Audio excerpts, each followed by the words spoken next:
కొంతమంది ఉంటారు, వాళ్ళ కుటుంబం అన్నా, వాళ్ళ పిల్లలన్నా, వాళ్ళ లైఫ్ పార్ట్నర్ అన్నా, మొత్తం వాళ్ళ ఫ్యామిలీ అంటేనే వాళ్ళకు ఒక బంగారం. కానీ మిగతా వాళ్ళ విషయానికి వస్తే మాత్రము మధ్యలో వచ్చి దూరిపోతారు. భార్యాభర్తల మధ్యలో, అలానే కుటుంబంలో కూడా మాట కలిపి మధ్యలో పెత్తనం తీసుకొని వచ్చి గొడవలు పెట్టిస్తారు. కావాలనే కుటుంబంలో ఉన్న మనుషుల్ని విడగొడతారు. అత్త దగ్గరకు వచ్చి అరుసుకోవాలని చెప్తారు, కోడల దగ్గరికి వెళ్ళి కొలుసుకోవాలని చెప్తారు. ఎవ్వరి ముందు వాళ్ళ మాటే మాట్లాడతారు. ఒక్కటి గుర్తుపెట్టుకోండి, మీ కాపురం బాగుంటే మీరు పెద్ద గెలిచినట్టు కాదు. అవకాశాల్లో నువ్వు జోక్యం చేసుకోనప్పుడే నువ్వు గెలిచినట్టు. చేసే పనుల్ని పైన ఉన్న భగవంతుడు గమనించట్లేదు అనుకుంటున్నావా?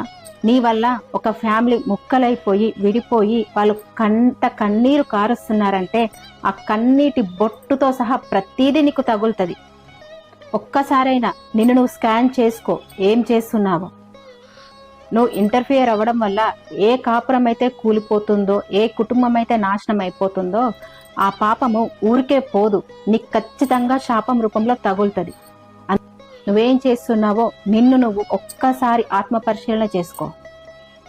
కనీసం అప్పుడైనా నీకు అర్థమవుతుంది.